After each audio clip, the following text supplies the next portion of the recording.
Night of Chaos, capítulo 28. Primeiro teste. O que ele quer dizer com combate real? Não pode ser que vão nos mandar pra alguma guerra. Foda-se! Eu mal aprendi a usar essa porcaria de arco e eles já querem me mandar para a morte! Disse um jovem de cabelo crespo. Não, eu não quero ir. Tenho medo. Disse uma garota que aparentava ter 20 anos. O que está vendo? Prometeram que receberíamos treinamento adequado e depois poderíamos escolher entrar para a Legião ou não. Agora querem nos mandar lutar por aí? Um homem calvo disse com raiva. Vários protestos foram ouvidos nas diversas equipes. Silêncio! O primeiro instrutor disse de forma enraivecida. Assim que ele disse isso, todos se calaram. Já houveram alguns casos de pessoas que desrespeitaram o homem e passaram 2 ou 3 dias numa cela sem comida ou água. Ninguém ousava desobedecê-lo. Primeiramente, o teste é opcional. Quem não quiser participar, não precisa. Porém, tenham em mente que a Legião não aceita lixos. E assim que o seu treinamento for concluído, vocês não receberão mais qualquer tipo de ajuda. Então pensem com cuidado no que farão. O primeiro instrutor Navares disse de forma arrogante.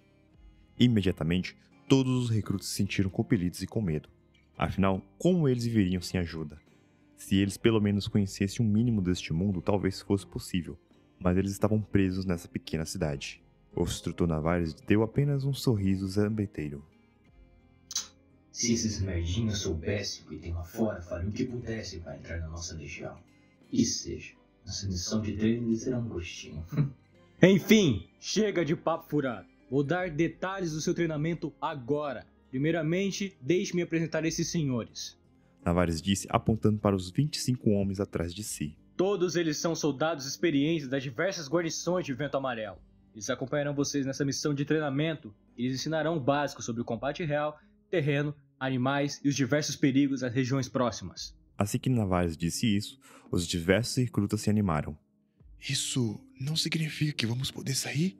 Finalmente, eu estou tão animado! Sussurrou um dos recrutas. Finalmente, eu não aguentava mais ficar nessa cidadezinha mequetrefe. Disse outro jovem recruta. A missão de vocês é bem simples. Navares continuou sua explicação.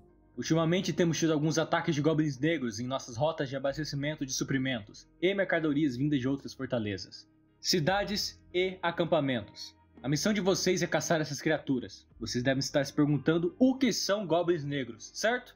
São criaturas semelhantes aos goblins das lendas que vocês provavelmente conhecem. Eles são criaturas do tamanho de uma criança de 10 anos e geralmente usam armas rústicas. A diferença entre eles e os goblins verdes comuns é que os goblins negros são seres de baixa inteligência e se movem por mais instinto, por pouca ou nenhuma organização. Ao contrário dos seus primos distantes, goblins que são extremamente inteligentes e organizados. A única característica que os torna extremamente irritantes é a sua alta taxa de reprodução. Se você deixar um grupo de 100 goblins negros em 3 meses, você terá pelo menos 600 deles. São como uma praga, então devemos eliminá-los rapidamente. Tá, mas o que são exatamente esses goblins? Um membro de uma das equipes perguntou. Você tá de brincadeira? Então monstros realmente existem nesse mundo? Eu ouvi boatos, mas achei que fosse mentira. Disse um jovem. Fernando, que estava ouvindo atentamente, suspirou para si mesmo. Ele já havia aceitado que este mundo era muito diferente e poderia acontecer qualquer coisa. Ao contrário dessas pessoas e das outras equipes que pareciam completamente ignorantes, ele já havia lido um pouco sobre algumas criaturas da região graças ao seu livro Do Caçador de Monstros, que ele havia comprado na loja de alquimia e magia Morgana. Esse livro trazia algumas ilustrações, descrições de habitat, características das criaturas, bem como suas principais fraquezas. Pelo que ele se recordava, o Goblin Negro que o instrutor falava era uma criatura de cerca de 1,20 m a 1,45 m. Tinha uma pele verde escura, quase negra, e sua aparência era feia. O mesmo não tinha nenhuma fraqueza corporal específica. Assim como humanos, contanto que seja ferido, dependendo do grau, a criatura morre. A única fraqueza especificada no livro é a mesma que o instrutor Navares falou: baixa inteligência. Tecnicamente, deveria ser uma criatura fácil de derrotar, mas o livro especificou que apesar de serem pouco inteligentes, eles eram criaturas sorrateiras que lutavam em bando, sempre optando por alvos mais fracos. Enquanto Fernando revisava as informações que tinha em sua mente, o instrutor continuou. Para essa missão enviaremos todos os recrutas dos 5 campos de treinamento de nível iniciante.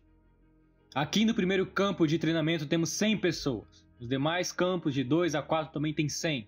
Com exceção do 5º campo, que tem 120 pessoas por ser composto de recrutas com baixo ou nenhum talento, totalizando 500 pessoas. Para os idiotas que não lembram das instruções que o Sr. Kalfas lhe deu em seu primeiro dia, 500 pessoas constituem um batalhão, 100 constituem um pelotão, 20 um esquadrão e 4 uma equipe. Ou seja, cada campo de treinamento equivale a um pelotão e todos os campos somados equivalem a um batalhão.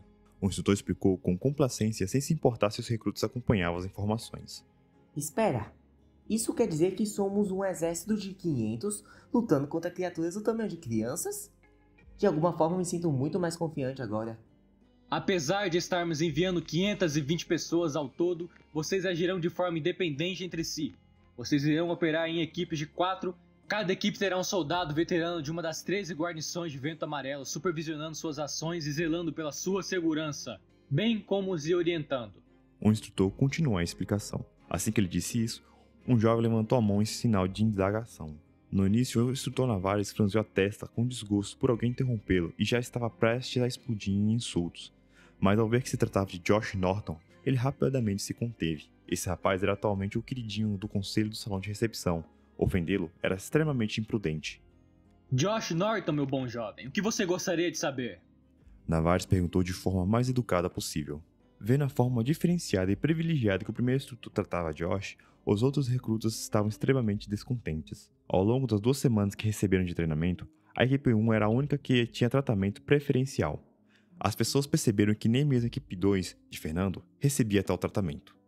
Ao notarem que os resultados de seus estados testados no primeiro dia afetariam a forma que seriam tratados no futuro, fez com que muitos tivessem inveja e raiva dos primeiros 5 equipes. Por isso, a equipe do Jovem Pálido teve um pouco ou nenhuma interação com outras pessoas. A equipe 4, de Noah, tinha uma boa interação com outras pessoas devido ao carisma e simpatia de seus membros. Josh Norton, apesar de não ser nada simpático, na verdade, mesmo sendo um pouco arrogante, ainda havia pessoas que seguiam pra lá e pra cá como se fossem seu líder. Isso era devido à sua influência e fama entre os recrutas e instrutores. Sr. Navarres, uma pergunta. Se temos tanta mão de obra, faz sentido dividir 500 pessoas em grupos de 4? Seria mais eficiente enfrentar esses seres de frente, não é verdade? Josh perguntou em sua forma habitual de falar, altiva e desenfreada.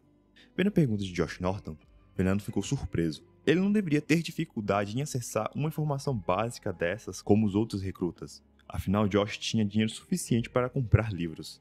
Fernando estava mais do que ciente do problema de evitar tantas pessoas agrupadas, pois goblins negros só atacavam pequenos grupos. Se tentassem atacar em um exército, as criaturas simplesmente iriam fugir e se esconder. Isso fez Fernando estar em dúvida.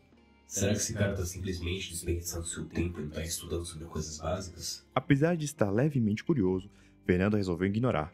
Não era da sua conta. Afinal, além disso, ele já era inimigo de 2 membros da equipe 1. Quanto menos informação ele soubesse, melhor seria para ele. O instrutor franziu levemente a testa, mas pacientemente explicou os motivos. Após explicar a razão, e Josh simplesmente assentir e continuar a ouvir, o instrutor prosseguiu. Enfim, não vou me alongar muito.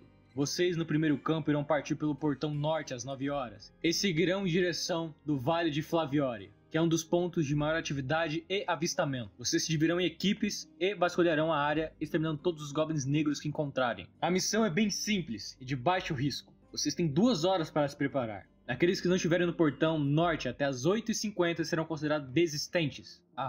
E eu quase esqueci. As equipes que matarem maior quantidade de goblins receberão recompensas adicionais à missão.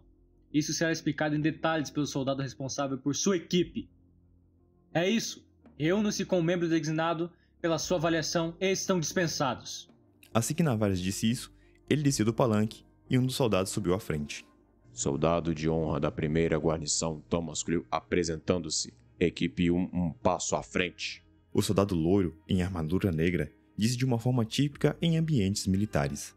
Apesar de ter alguns benefícios a mais, Josh não estava isento das regras militares. Assim como solicitado, ele e os outros membros de sua equipe se reuniram na frente e o soldado foi até eles. Logo após ele descer, outro subiu. Soldado de infantaria e batedor de elite da 4ª guarnição, Edmund Steven, apresentando-se. Equipe 2, um passo à frente. Um soldado de cabelo castanho e nariz grande fez sua apresentação militar. Assim que ouviram chamarem sua equipe, Fernando e os outros rapidamente se reuniram à frente. Assim que eles se reuniram, o soldado desceu e veio cumprimentá-los. Bom dia, recrutas. O homem disse com uma voz forte e imponente. Bom dia, senhor. Fernando e os outros saudaram o soldado com a típica continência militar deste mundo, levando a mão direita ao peito esquerdo com o punho fechado. Apesar de não gostarem, eles foram constantemente ordenados pelos instrutores a usá-lo, e acabou se tornando o hábito ao cumprimentar superiores. Como eu já disse, meu nome é Edmund Steven. Podem me chamar de Edmund ou Ed. Quais os seus nomes? Todos os 4 ficaram parados e se olharam, até que Ronald tomou a iniciativa e se apresentou. Meu nome é Ronald Steele. Prazer conhecê-lo, senhor. Disse enquanto tomava a iniciativa de apertar a mão do homem. Edmund assentiu de forma satisfeita. Este era o tipo de atitude que ele esperava de um bom futuro soldado, firme e forte. Olhando para a constituição física de Ronald, não era muito melhor que uma pessoa comum, mas isso era algo que poderia ser facilmente resolvido. Edmund acreditava que o mais importante é o comportamento. É um prazer, senhor Edmund. Meu nome é Carol Michela. A mulher cumprimentou o homem da mesma forma de Ronald. Edmund assentiu levemente. Ele percebeu que a garota carregava uma lança nas costas, o que o surpreendeu, já que geralmente garotas preferem adotar papéis de apoio, usando armas de longo alcance como arcos ou espadas leves. Meu nome é Emily Wood, senhora Ed. A Harvey se apresentou em seguida. O soldado apenas acenou com a cabeça. Essa sim era uma típica garota, usando um arco. Ele não se surpreendeu muito. Fernando Nóbrega, é um prazer conhecê-lo, Sr. Edmund. O jovem pálido cumprimentou o homem de forma cortês e polida e apertou sua mão. Edmund olhou para Fernando, um rapaz magro e de aparência fraca. O típico recruta que geralmente não dura muito. Ele apenas assentiu sem dizer nada. Parece que vou ter algum trabalho. Apenas os 2 primeiros parecem valer algo. Bem, agora que eu sei o nome de vocês, eu presumo que você seja o líder do grupo, jovem. Edmund disse em direção a Ronald. Líder do grupo? Ronald fez uma careta de surpresa. Sim, você é o líder da equipe 2. Estou certo? Edmund perguntou com alguma confusão. Assim que ele disse isso, Ronald olhou para Carol e Emily. Os 3 trocaram olhares e depois olharam para Fernando. Vendo o olhar dos 3 pousar no jovem de aparência pálida, fez com que Edmund olhasse em direção a Fernando. O que é isso? Como esse rapaz franzino e sem atitude é o líder aqui? Edmund se perguntou perplexo. E aí, pessoal? Chegamos ao fim de mais um capítulo. Muito obrigado por chegarem até aqui. Não se esqueçam de deixar o like e se inscrever no canal, hein? E até mais. Muito obrigado. Que Deus nos abençoe e até a próxima. Valeu!